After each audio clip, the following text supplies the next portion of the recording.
And on these drawing days, I think it's, sometimes I'll use graphite, sometimes I use charcoal. I think charcoal, especially if you're more of a beginner drawer, charcoal is such a forgiving medium to use because you just wipe it away.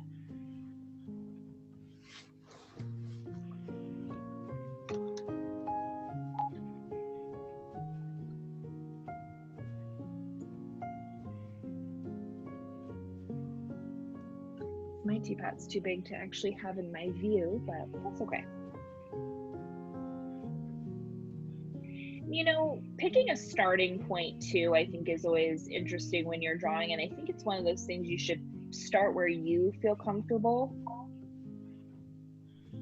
But I think it's best to focus on kind of bigger shapes first and worry about details later.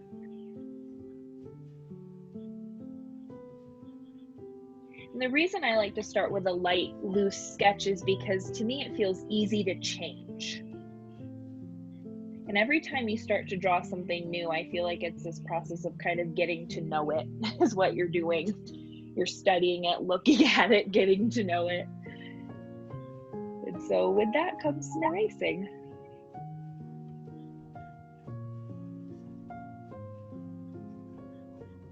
And of course, there's that point of view too when you're drawing from observation, that kind of once you pick that viewpoint, you've kind of got to stick to it.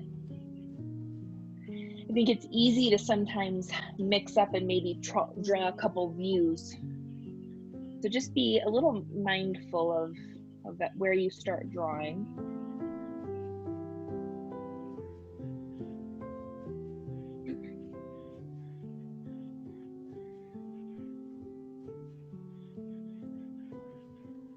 And I just like to think too of sort of relationships of the different parts.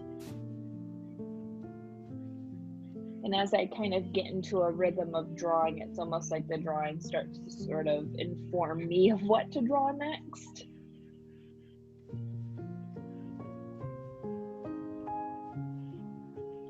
And I know I mentioned we'll talk more about sighting later, but when it does come to sighting, you can basically use parts on your teapot or whatever you're drawing to sort of inform other parts. Maybe pick one part and sort of measure it, and then sort of, use that as a measurement for other areas. And I realize that may be a little confusing, but we'll get more into that.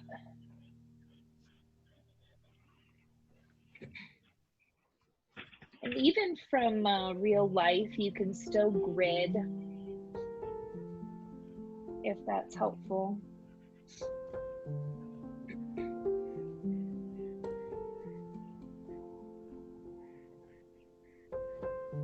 And just too, thinking about Betty Edwards, watch yourself if you're labeling things as you draw, saying handle and spout and all those different parts. Remember, we want to think about it as lines and shapes and values. And going back to the drawing, what we see. So if a line looks like it goes a certain way, try to draw it as you see it.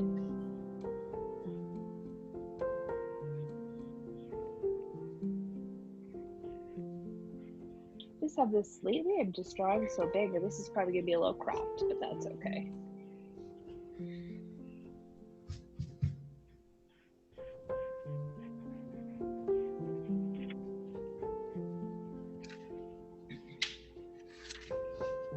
I feel like people tend to like to draw small or like to draw big, and a lot of my drawings will end up big if I don't size things out ahead of time.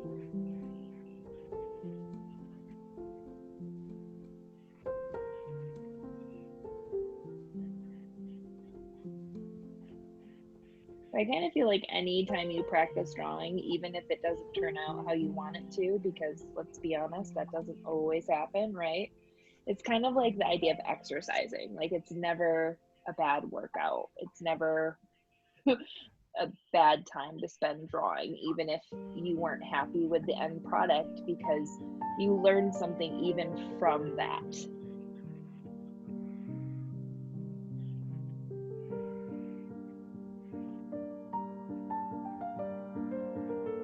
in? Yeah. Has this group ever done a session on gesture drawing? We have done some gesture drawing, and we could absolutely do some more, because all of those beginning drawing exercises like gesture, contour, they're so repeatable. And they're good for beginners, they're good for intermediate, they're good for advanced, because they continue to develop your skills. So I will add some gesture drawing classes.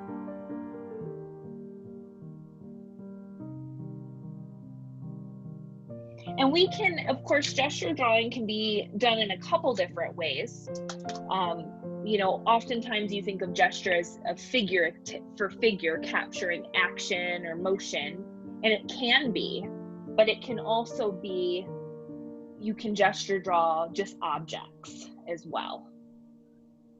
And again, it's about the speed in your drawing, and just kind of getting a loose basic drawing down on your paper that you can work with. So yeah, we'll absolutely do that. And if anyone has any other classes or things you want to cover, even if we've covered them in the past, we can do repeat classes on things too.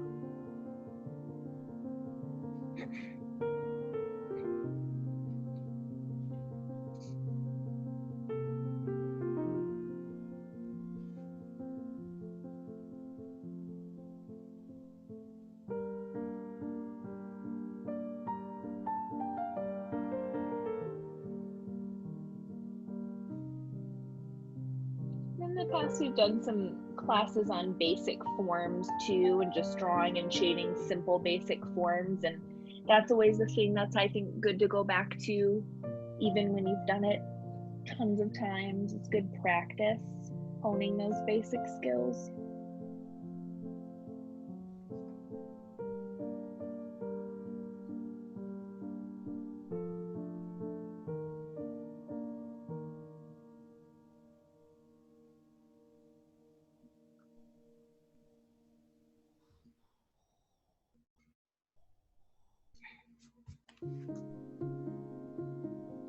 I always like to say, at least a couple times, it's never a bad thing to use your eraser.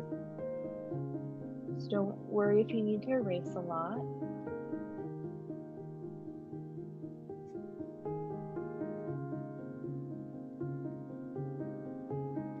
And certainly I think it can be interesting to try to draw the same object more than once. Could be from different angles, could be from the same.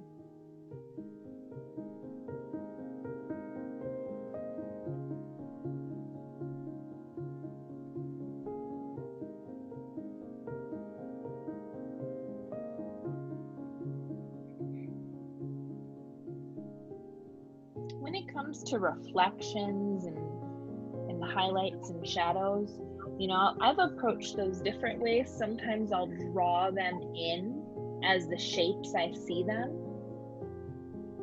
Other times I sort of leave the form blank and deal with them as I begin shading. So you can kind of play around with that too.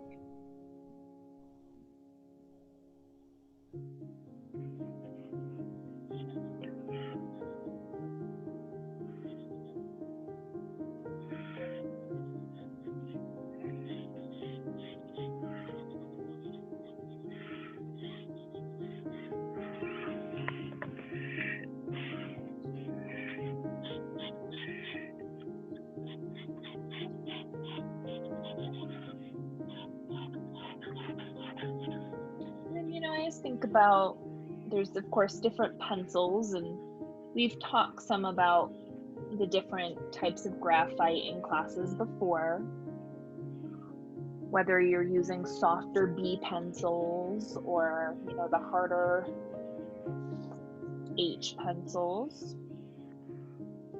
You're going to produce different effects with your drawing and create different effects. You can use them for shading and getting different values.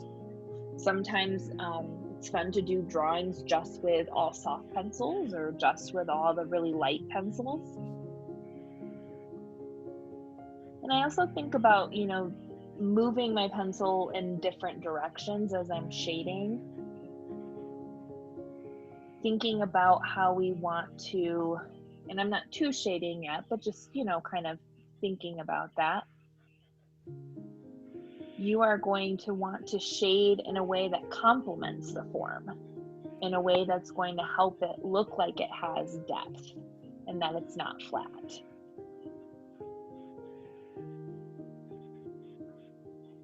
So sometimes that's lots of little lines instead of big strokes back and forth.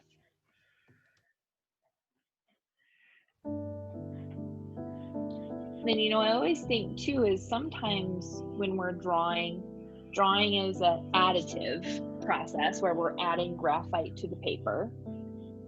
But sometimes we can subtract too with our eraser. So sometimes perhaps we're putting or smudging in some value and then we're erasing parts to show a highlight. So that's where that problem solving piece honestly comes in for drawing, and every drawing is different because you're having to figure out a way to show texture or to show a reflection. And the process is the same. We're just looking for lines and shapes and values. Is it light? Is it dark? But each time you draw something different, it's this whole new process of getting to know that thing, like I mentioned at the start. And looking at all these different angles and relationships and shapes, and it really truly is about seeing.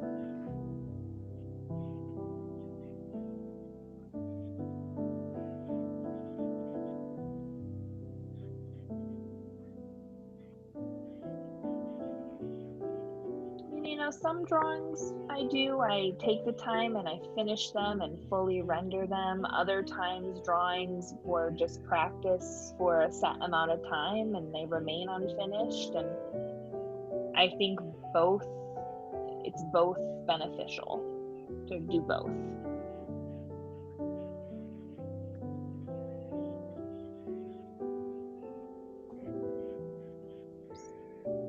I'm not liking this over here.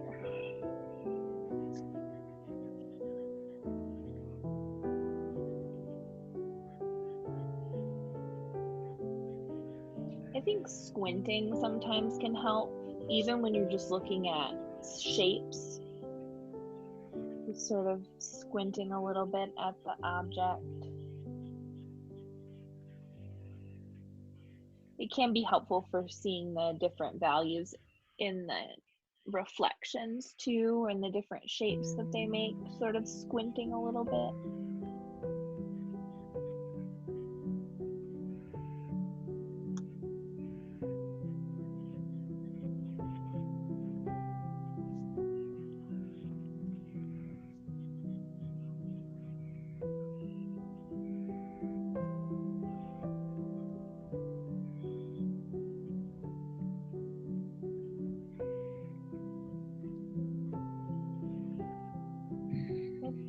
It's good practice to try all different kinds of objects, even ones you wouldn't maybe consider drawing sometimes. You can learn a lot from just trying different things, honestly, and you might end up drawing something that you really enjoy and you wouldn't have even thought of drawing it before.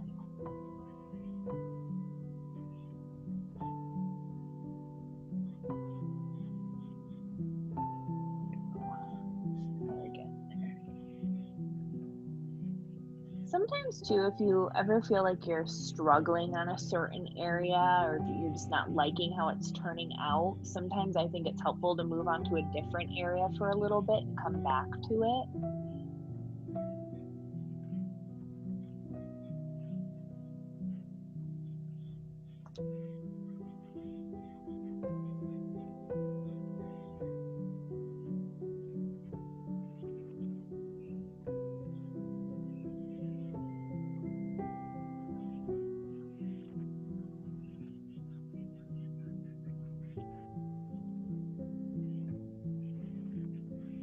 There we go.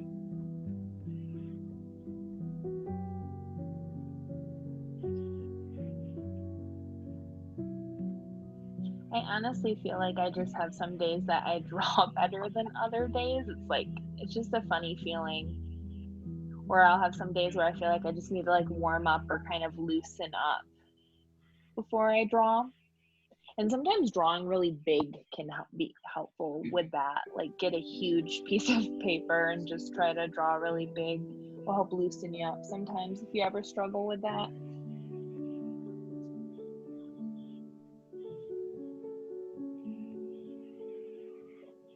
And then too, when you're drawing, it's like I always try to think about all the points that I'm moving, my wrist, my elbow, my shoulder.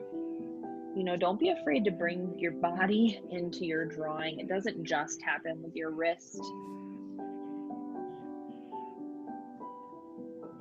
And sometimes I guess drawing bigger helps you feel that more, feel more of the movements than drawing small does. But I feel like when you just open up your body a little bit more, it just allows you to be a little bit looser, helps me get shapes, forms a little bit easier.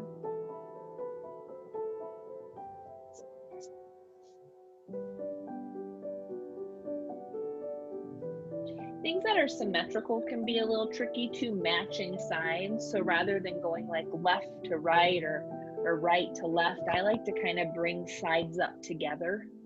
That's just something I found helpful.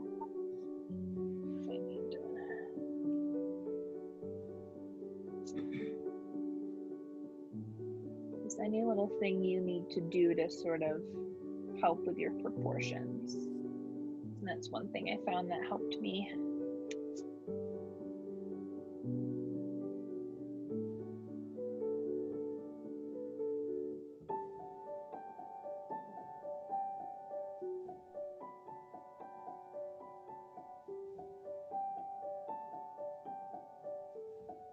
And too, if your goal is more to create sort of an essence of what's there or a stylized version, you can change things and omit things if you want to. You are the artist.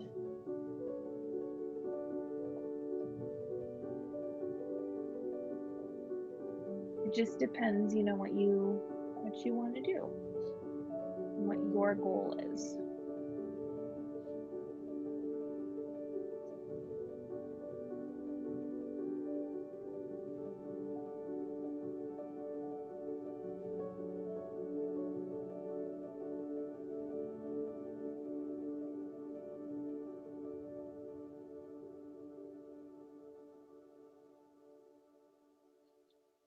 And I'd say if you notice that things are off when they're off and you make those changes, I think that's a really good place to be, because that tells you that you can see and that you're aware something is off.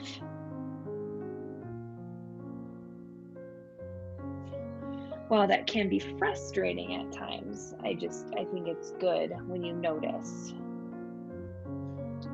Sometimes, it takes someone else to see it, but when you're able to recognize it in your own work, that's really good.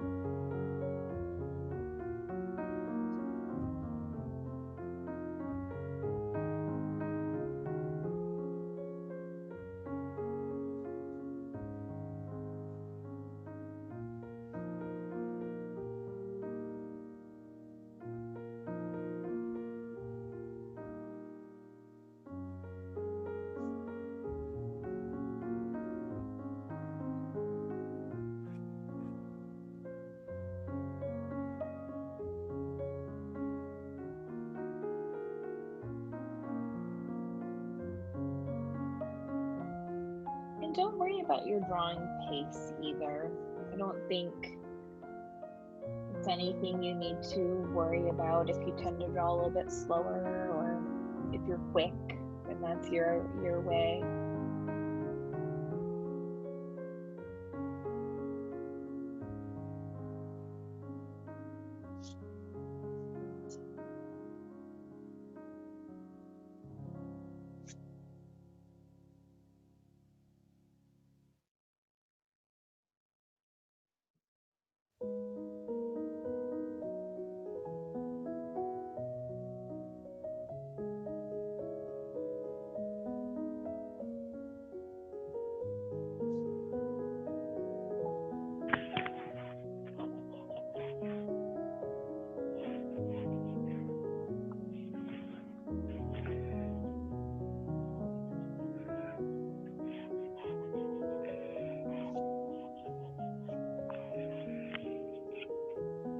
If you notice that you tend to get smudgy and you get a lot of graphite on your hand, one thing I like to do is I'll take a sheet of printer paper and just lay it over my drawing where I'm not working.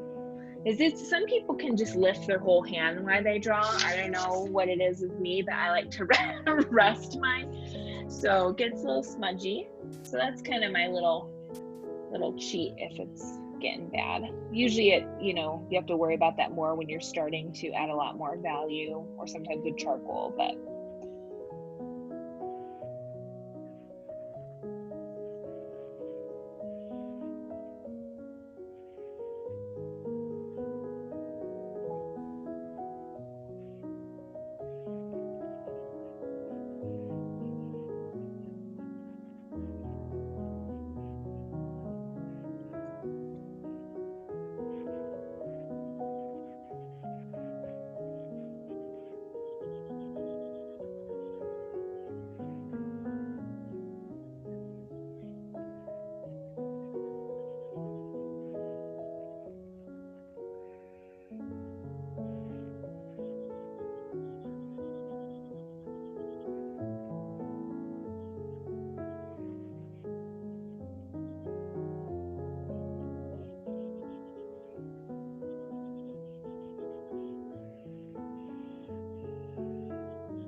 from this one art teacher one time that when he's teaching, sort of has his students talk about the placement of what they're drawing, and they'll say kind of like, the lid is in the upper middle and it overlaps the top of the main form, or something like that, and he'll kind of have them talk through relationships as they're drawing.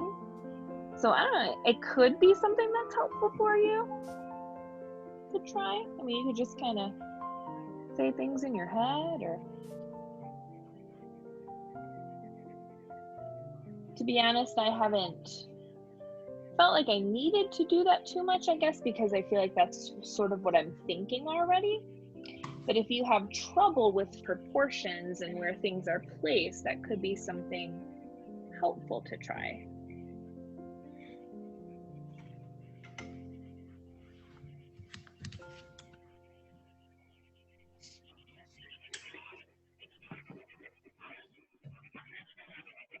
Yeah, Jennifer, I feel like that's the payout all the time. Like I'm always talking to myself about what I'm seeing. Yeah, that's good. I feel like if that's where your mind is, I mean, that's perfect. That's the right place to be. I feel like it started to happen for me. Like, I just feel like when I'm out in the world, which I guess isn't happening a ton right now, but normally I'm always like looking at things and thinking about how I might draw and paint them. Like views when I'm driving in the car, buildings, anything. It's just kind of where my mind always is.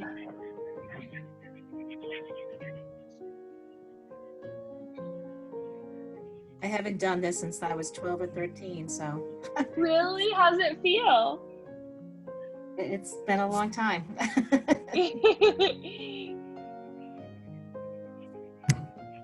I actually hear from a lot of people that's like around the time that maybe they stopped drawing or the last time they took an art class.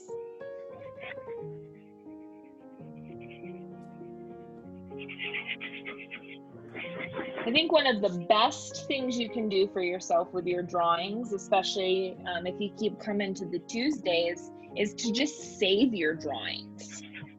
And maybe in a few months, look back at some of your beginning ones and look at them compared to the later ones. Because I think that's, for me, when I started doing things like that, I started getting really excited because I could see the growth that I had made.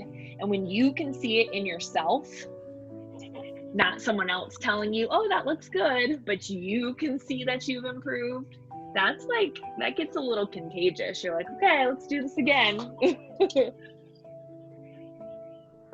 Keep going with it.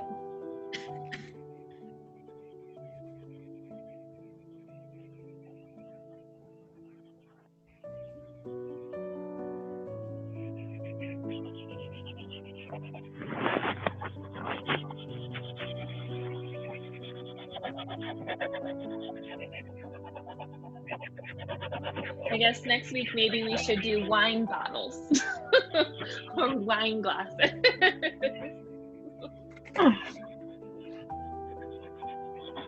Beverage containers, beverage vessels.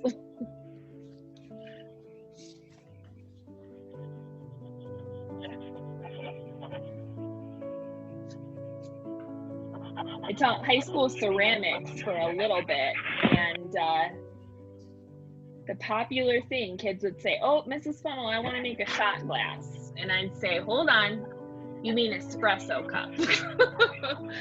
We can make espresso cups, but we're not making shot glasses.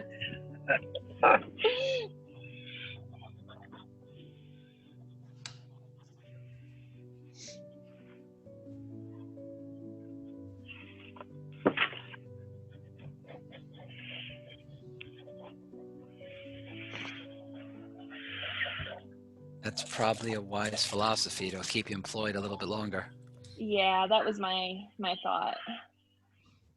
Fortunately, I don't run into that anymore. I'm not really a ceramics teacher. I just dabble.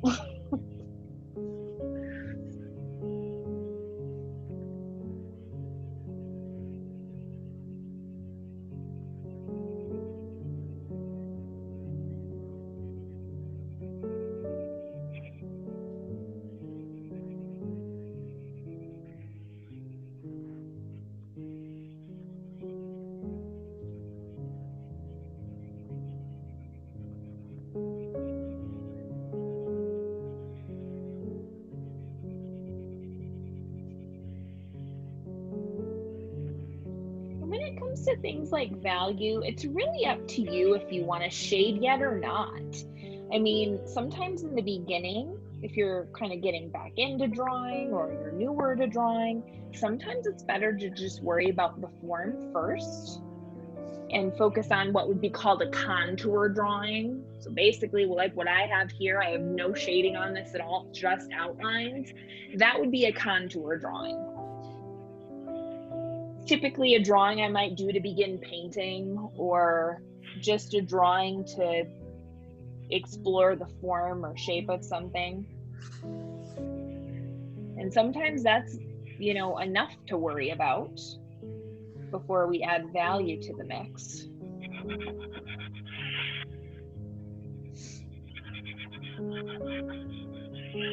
But when it comes to shading, for me, what I'm really looking for is I ask myself kind of, is it light? Is it medium? Is it dark? And then I'll get a little bit more specific within that. I try to find at least 5 values: a true black, a true white as my highlight, and 3 grays. So you've got a light gray, a medium gray, and a dark gray. 5 values. That's my minimum.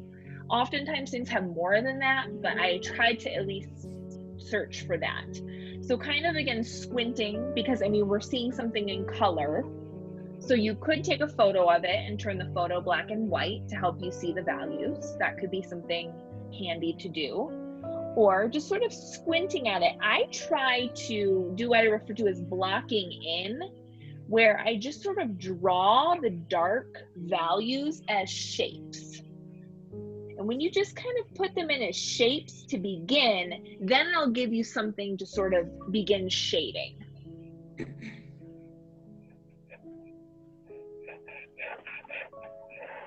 And of course, there are tons of different styles of shading. There are some older classes on some different styles of shading, and we can certainly revisit some of that. But one of the most common is just hatching, where you're just doing series of little parallel lines, or cross hatching, where you're crossing them in the other direction. There is scumbling, which is you're almost kind of just overlapping in little circular motions with your hand. It could be loose or could be tightly controlled.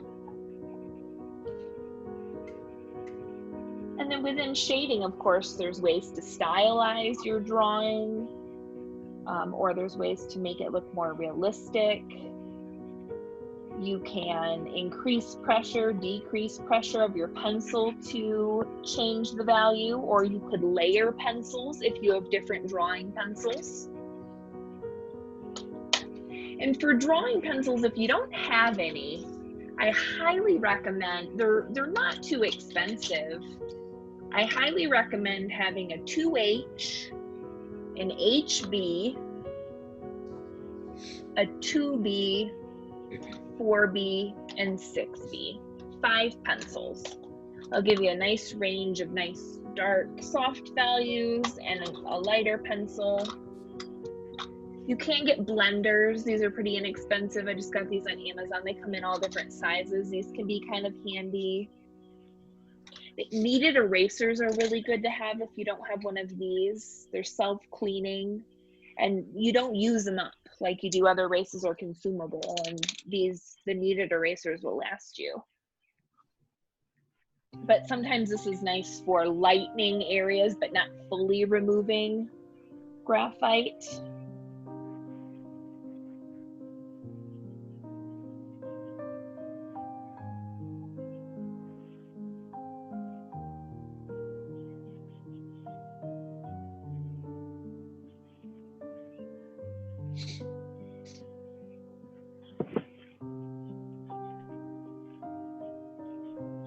And one of the best things I think you can do if you're not sure like how you'd like to draw or what some of your goals are or what kind of art you even like, I highly recommend taking some time and just looking at different art, whether it's online or magazines or books or whatever. I just think it's really good because you'll know what you like.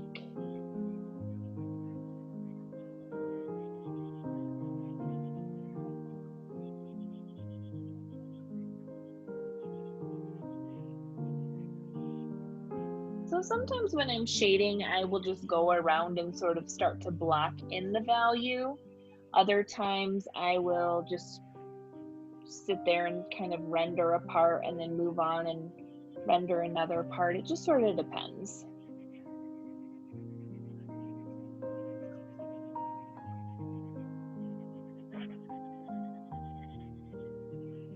And I've mentioned this before, but I paint way more than I draw. So a lot of times when I'm drawing to paint, creating a drawing for a painting, which is it's a different process than rendering a drawing completely in graphite or charcoal.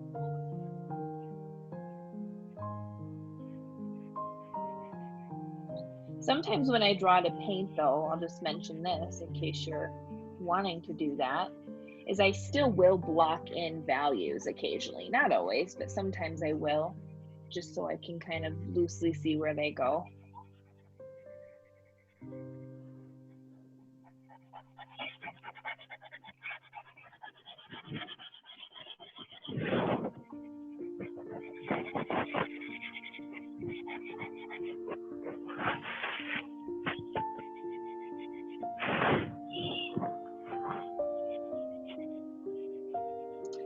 one of our themes I think we'll do is actually will just be some cloth. I think that's another really good thing to practice is just folded, wrinkled cloth. Because you can practice all the shadows and folds. So I'll set that one up sometime soon too, and it could be anything, a piece of clothing, a tablecloth, extra fabric.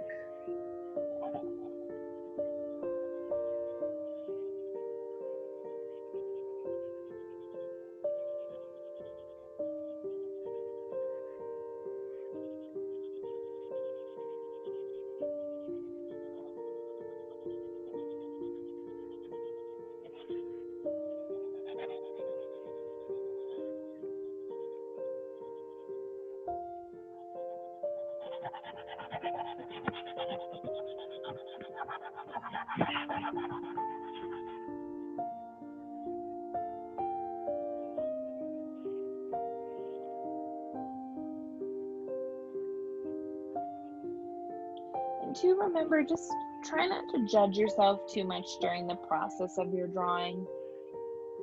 You know, it's enough pressure that we want it to look good at the end. We don't need it to, it doesn't have to look good the whole time. That's a lot to worry about. And sometimes things just don't look fully right until you've finished them as well.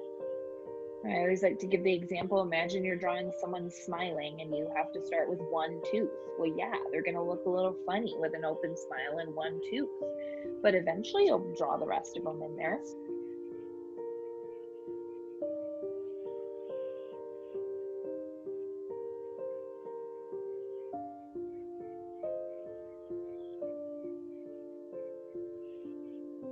I think if you could find even 10-15 minutes each day and do a quick little sketch of something around you, you will be amazed at how your skills improve.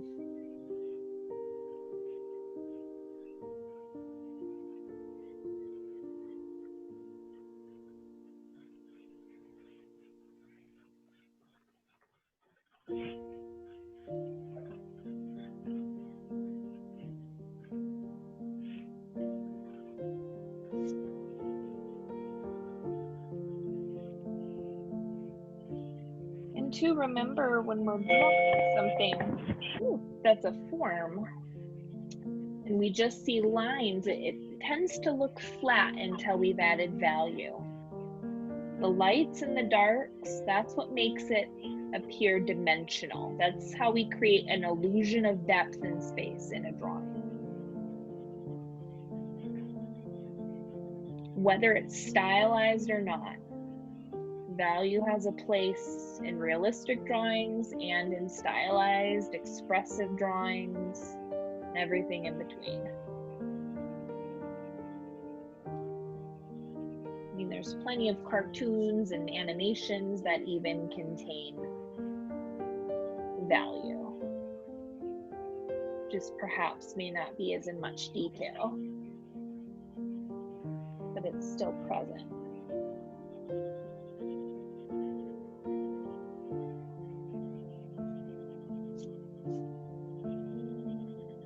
The same goes with leaving things look kind of with an outline. Remember, in the real world, we don't have outlines around us. So in order to get rid of outlines, you have to look at the values within the object or behind the object, the background, the negative space. Is it bad to have things outlined? Absolutely not. It can be a fun way to stylize something.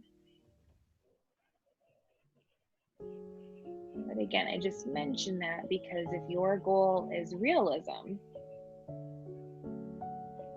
then it would be something you'd want to be mindful of.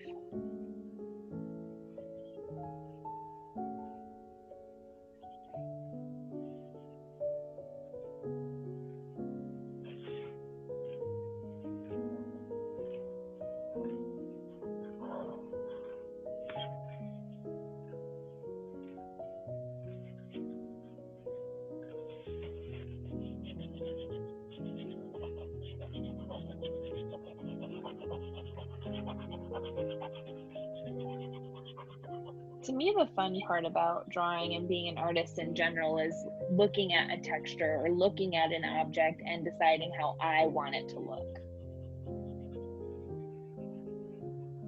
Being into photography as well, I always think of my camera as my tool if I want to create an exact replication of something. But when I'm drawing or I'm painting, I get to bring something else into the mix that otherwise wouldn't be there.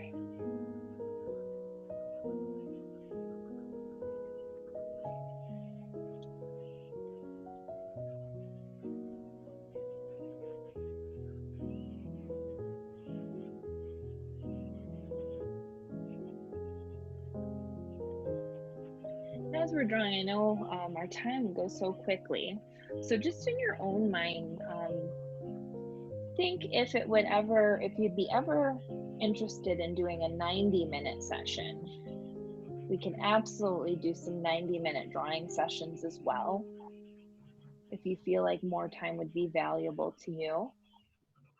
Could also be a thing where if you had to leave after an hour, you could, but you could stay if you wanted. So for future classes, just think about that if you think you'd like some more time to draw.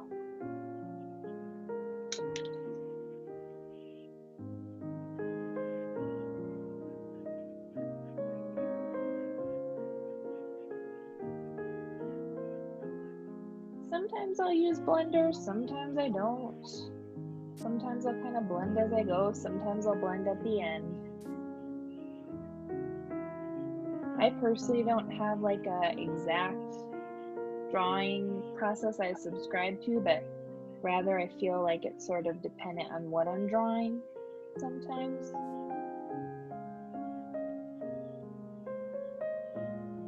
But don't be afraid to try different things that you normally wouldn't do.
Usually with drawings like these too, I won't worry too much about backgrounds. Usually I'll worry about a background with a more complete drawing, but that's totally up to you. You could easily shade in the background if you wanted, or draw something, just depends what you want to do. But typically I just like to kind of focus on the form itself.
It's always amazing when you start to look at the reflections and things, like how much is actually there. So sometimes that's something it's, definitely will simplify a little bit.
Finish mine tonight, but I think I might though, because I am enjoying this form. I think it's pretty fun, even though I cut mine off a little bit, but that's okay.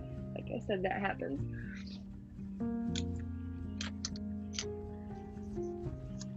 I know we only have 2 minutes left. It goes so fast.